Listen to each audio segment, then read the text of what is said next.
Hey guys, welcome back. Once again, we are quartering out a rabbit, and this time we are using the brand new Busse RadioActive Duty.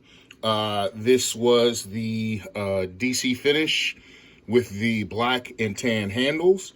We just really received this last week. We are one of the first people to receive them, I think just because of our proximity to the Busse custom shop. And we are ready to use it now. We don't have a sheath yet because David Brown is making a sheath for this guy. But I think he has received at least one of his already because he gets a bunch of them. And he's got it like that. And then he will start making sheaths, and we have already pre-ordered a sheath. Just to give you a rough idea, this is just the factory edge. The only thing I've done with is strop it, and we are at least able to cut some paper if I can effectively do it. I guess you saw one of those. So she does cut paper. And we'll see what the edge is like afterwards. All I've done is some stropping on the blade.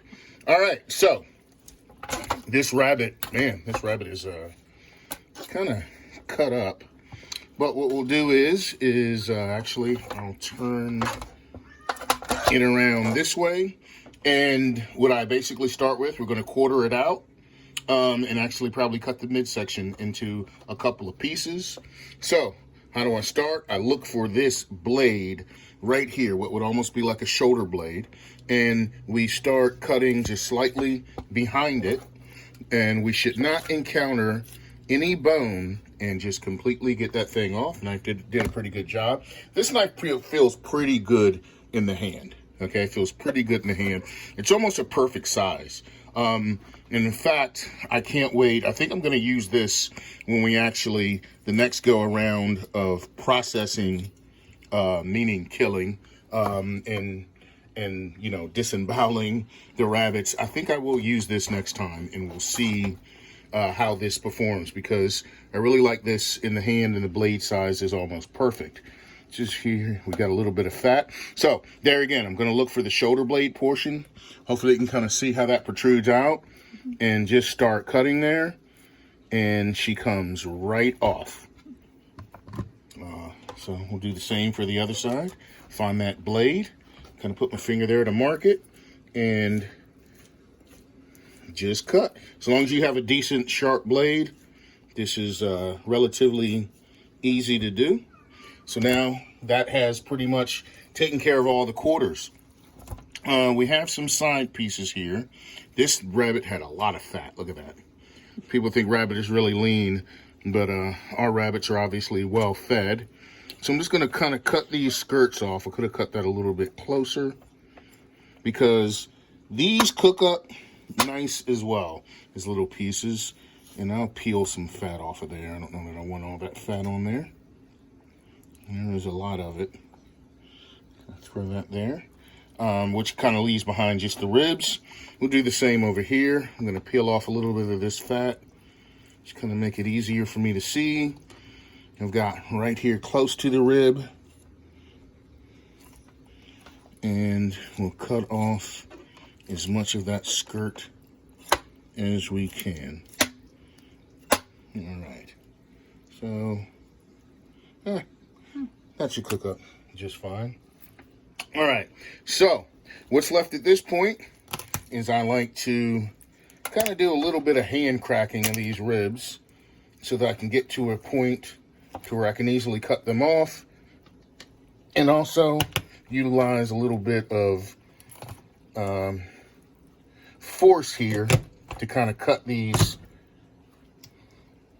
out. Just have to really find the right method here. And let's see, I don't want to get that meat. Looks like I got a little bit of meat there. This is going to go to the dog. So the dog will be very, very happy to get some raw rabbit meat.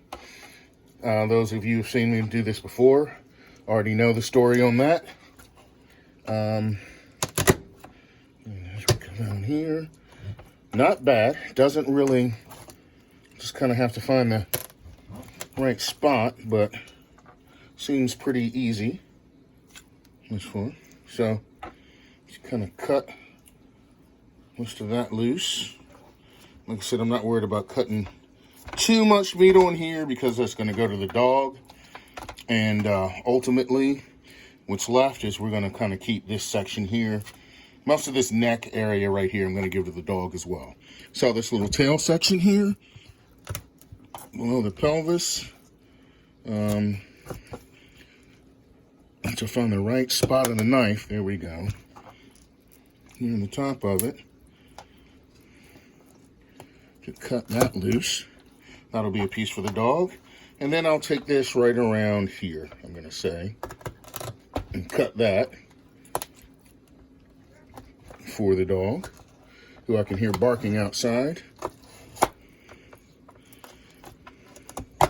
There we go. And the rest here will be a section that we will eat, and my wife is probably going to want me to cut this in half. So I'll just kind of pick a halfway portion right here.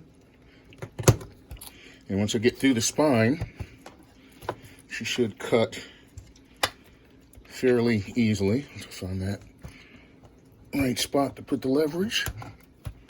I don't think I'm quite there yet. There we go. There she is. And these are 2 more pieces. So I think if you don't count the skirts, it's pretty much about 6 pieces. Okay? And there we are. So the next thing to do from this point is to see how our edge fared. All right, so we're completely done. Grab another sheet of paper here and see how our edge, that was a pretty clean cut. And as you see here, she still at least is able to cut paper. So if I'm out in a survival situation and I have to cut paper, I know that this guy can do it if I can just get the angle right. But as you see here, she was able to still cut some paper. This thing wasn't razor sharp. It had a decent edge on it, but it seems to have retained its edge after all that. And in either event, before I use these things, I give them a good stropping anyway. All right, guys, have a good one. Thank you.